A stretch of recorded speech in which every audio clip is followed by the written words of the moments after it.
আসসালামু আলাইকুম সুপ্রিয় দর্শক, শুভেচ্ছা জানবেন। ইরানের কাছাকাছি পৌঁছে যাওয়ার পর যুক্তরাষ্ট্রের যুদ্ধ বিমানবাহী রণতরী আব্রাহাম লিঙ্কন কি করছে, একটা কৌতূহলের বিষয়। আব্রাহাম লিঙ্কন সেখানে একটা মহড়া শুরু করেছে।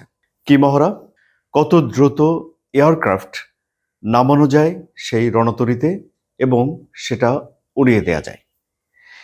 এই যে মহড়া তারা চালাচ্ছে, এই মহড়ার উদ্দেশ্য সম্পর্কে যুক্তরাষ্ট্রের তরফ থেকে বলা হয়েছে যে তারা পরীক্ষা করে দেখছে যে তাদের যে যুদ্ধ বিমানগুলো আছে সেগুলো কতটুকু সমন্বিতভাবে কাজ করতে পারে।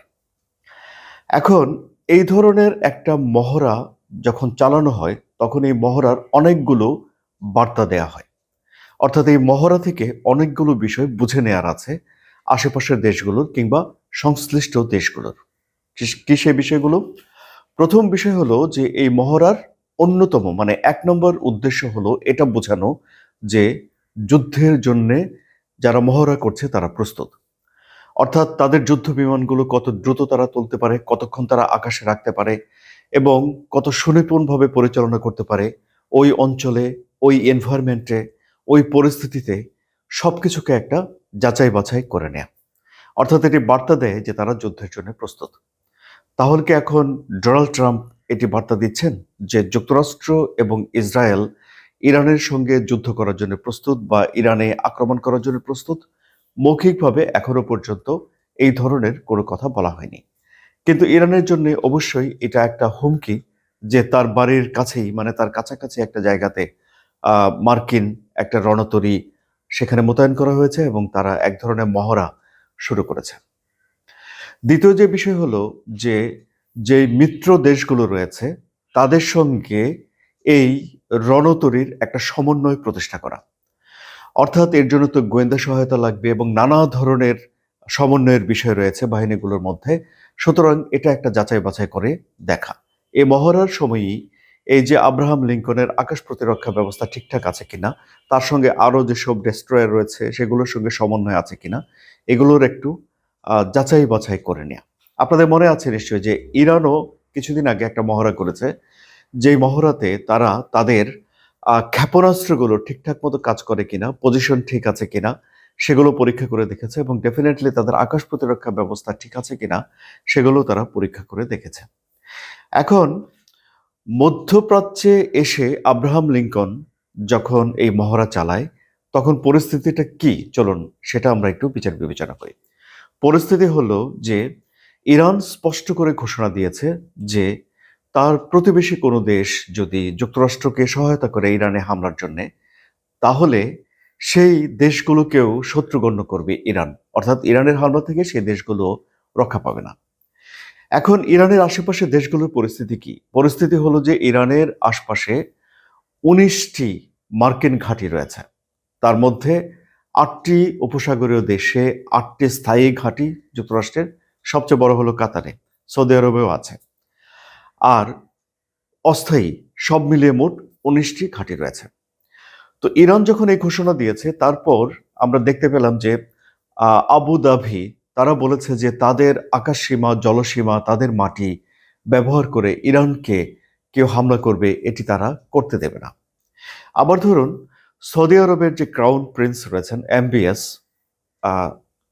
তার সঙ্গে ইরানের প্রেসিডেন্ট মাসুদ পেজেশকিয়ানের কথা হয়েছে এবং টেলিফোনে আলাপ আলোচনা হয়েছে এবং আলাপ আলোচনায় সৌদি আরবের ক্রাউন প্রিন্স স্পষ্ট করে জানিয়ে দিয়েছেন যে ইরানে হামলা করার জন্য যুক্তরাষ্ট্র সৌদি আরবের আকাশসীমা, মাটি, ভূমি এগুলো কোনো কিছুই ব্যবহার করতে পারবে না, তারা ব্যবহার করতে দিবে না। এমনকি ইরানের যে সার্বভৌমত্ব লঙ্ঘনের বিষয়ে সৌদি আরবের দিক থেকে কোনো রকম সহযোগিতা করা হবে না। ইরানের সঙ্গে সৌদি আরবের কূটনৈতিক সম্পর্ক আবারও স্থাপিত হয়েছে চীনের সহযোগিতায় এবং এখনো পর্যন্ত ইরান সৌদি আরব সম্পর্ক বেশ ভালো কাজ করছে। তাহলে এখন পরিস্থিতি হলো এরকম যে যুক্তরাষ্ট্র একদিকে মহড়া করছে, ইরান অন্যদিকে হুমকি দিয়ে রেখেছে যে যদি ইরান আক্রান্ত হয় যুক্তরাষ্ট্রের দ্বারা, তাহলে এখানে এই যে যুক্তরাষ্ট্রের যে সেনা রয়েছে মধ্যপ্রাচ্যে, তাদের যে স্বার্থ রয়েছে অর্থাৎ সামরিক ঘাঁটিগুলো রয়েছে, ইসরায়েল এবং তাদের যে নৌবহর, এই সব কিছুর উপরেই ইরান হামলা করবে। এবং ইরান যেসব কথাবার্তা বলে সেসব কথাবার্তা থেকে এখন স্পষ্ট করেছে যে ইরান তাদের সর্বোচ্চ শক্তি দিয়েই হামলা করবে। অর্থাৎ আক্রান্ত হলে ইরান চুপ করে বসে থাকবে না। ফলে এখন যুক্তরাষ্ট্রের একটা হামলার হুমকি, ইরানের একটা প্রতিশোধমূলক হামলার হুমকি, সবকিছু মিলে মধ্যপ্রাচ্য পরিস্থিতি খুবই উত্তপ্ত, এটি বলাই যায়। এখন এবারে যুক্তরাষ্ট্রের ইরানের লক্ষ্য কি আসলে? এবারে আর যুক্তরাষ্ট্রের লক্ষ্য ইরানের পারমাণবিক কর্মসূচি নাই। বরং সব বিশ্লেষকরা বলছেন যে ইরানের সরকার পরিবর্তন করে দেয়া বা ইরান যারা পরিচালনা করছে 1979 সালে ইসলামিক বিপ্লবের পরে যে সরকার ব্যবস্থা গড়ে উঠেছে সেই সরকার ব্যবস্থা পরিবর্তন করা। একটা বিক্ষোভ হয়েছে, আমরা দেখেছি সে বিক্ষোভ ইরান সরকার দমন করেছে, ব্যাপক হতাহত হয়েছে, এই নিয়ে নানা রকম দোষারোপ, দায়, পাল্টা দোষারোপ ইত্যাদি রয়েছে। কিন্তু এই সরকার পরিবর্তন করার জন্যে দূর থেকে এসে হামলা করে বা মিসাইল হামলা করে এই সরকার পতন কতটুকু সম্ভব তা নিয়ে প্রশ্ন রয়েছে বিশ্লেষকদের।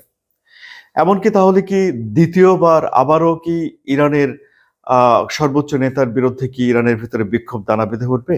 সেই সম্ভাবনাও অনেকে নাকচ করে দিচ্ছেন। কেন? কারণ যারা নাকচ করছেন তারা বলছেন যে ইরানে আসলে এখন ৩ ধরনের মানুষ রয়েছে। এক ধরনের মানুষ হলো যারা এই খামেনি সরকারকে পছন্দ করছে এবং তারা চায় যে খামেনি সরকার ক্ষমতায় থাকুক। ২ ধরনের মানুষ হলো যে যারা খামেনি সরকারের পরিবর্তন চায়, মানে তাদের ভেতরে ২ ধরনের। এক ধরন হলো যে বিদেশি সহায়তায় সরকার পরিবর্তনের পক্ষে, এবং এদের ভিতরে আরেক দল লোক রয়েছে যারা খামেনি সরকারকে চায় না, কিন্তু তারা আবার বিদেশিদের সহযোগিতা নিয়ে খামেনি সরকারের পতন ঘটিয়ে দিতে চায় না। অর্থাৎ তারা বিদেশি আগ্রাসনের বিরুদ্ধে। সুতরাং ইরানের ভিতরে একটা মিশ্র পরিস্থিতি সেখানে রয়েছে। কিন্তু ইরানের অর্থনৈতিক অবস্থা আবার নাজুক। এই যেমন ধরুন গত সপ্তাহে ইরানে যেই মূল্যস্ফীতি গণনা করা হয়েছে তা বলা হয়েছে 60%। মানে এই যে এখন যে দিনগুলো পার হচ্ছে, গত বছরের এমন দিনগুলোতে ১০০ টাকা দিয়ে যে পণ্যের যতটুকু আপনি ইরানে কিনতে পারতেন, আজকের দিনে এসে ঠিক ১ বছর পরে এসে সেই পণ্যটুকু ওই মাত্রার ওই পরিমাপের কিনতে হলে ১৬০ টাকা দিতে হবে।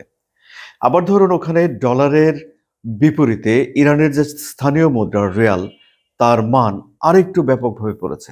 এখন যদি আপনি কোনোভাবে একটি ডলার নিয়ে গিয়ে ইরানে ভাঙাতে চান তাহলে আপনি ১৫ লাখ রিয়াল পেতে পারবেন। এটি ইরানের ইতিহাসে তাদের স্থানীয় মুদ্রার মানের মানে সর্বনিম্ন পতন সেখানে ঘটেছে। ফলে অর্থনৈতিক দুরবস্থা কিন্তু ইরান থেকে একেবারে কেটে যায়নি। তার সঙ্গে রয়েছে ডোনাল্ড ট্রাম্পের এই হামলার হুমকি, এবং ডোনাল্ড ট্রাম্প স্পষ্ট করে বলে দিয়েছেন যে তিনি ইরানে নতুন নেতৃত্ব চান। এখনো পর্যন্ত যুক্তরাষ্ট্রের তরফ থেকে বলা হয়েছে যে যদি যুক্তরাষ্ট্রের শর্তগুলো মেনে নেয় ইরান, তাহলে ইরানের সঙ্গে আলাপ আলোচনাগুলো চলতে পারে। কিন্তু ওই যে পারমাণবিক কর্মসূচি স্থগিত করে দেয়া, তাদের মিসাইল কর্মসূচি স্থগিত করে দেয়া, এই ধরনের যখন শর্ত যুক্তরাষ্ট্র দেয় তখন ইরান সেটিকে অপমানজনক মনে করে।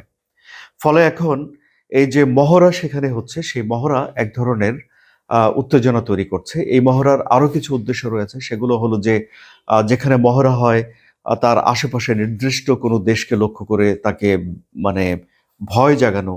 আবার যুক্তরাষ্ট্রের নিজ দেশের জনগণকেও এটি দেখানো যে তার সরকার কি করছে এবং তার সরকার একটা শক্তিশালী অবস্থান নিয়েছে। আমরা ঠিক জানি না যে যুক্তরাষ্ট্র কোন উদ্দেশ্য পেছনে রেখে এই এক্সারসাইজ করছে, কিন্তু তারা যেটি মুখে মুখে যেটি বলছে বা সামনে যে উদ্দেশ্য নিয়ে আসছে সেটি হলো যে তাদের বিমানগুলো ঠিকঠাক মতো দ্রুত ওঠানামা করতে পারছে কি না সে বিষয়টি তারা পরীক্ষা করছে। অর্থাৎ মোট কথা হলো যে আব্রাহাম লিঙ্কন ইরানের কাছাকাছি পৌঁছে গিয়ে চুপ করে বসে থাকেনি, তারা সেখানে গিয়ে নিজেদের সক্ষমতা ঝালাই করে দেখছে, এটি আমরা বলতে পারি। আলোচনা কেমন লাগলো? যদি ভালো লাগে তাহলে সাবস্ক্রাইব করে চ্যানেলের সঙ্গে থাকবেন। ধন্যবাদ সবাইকে।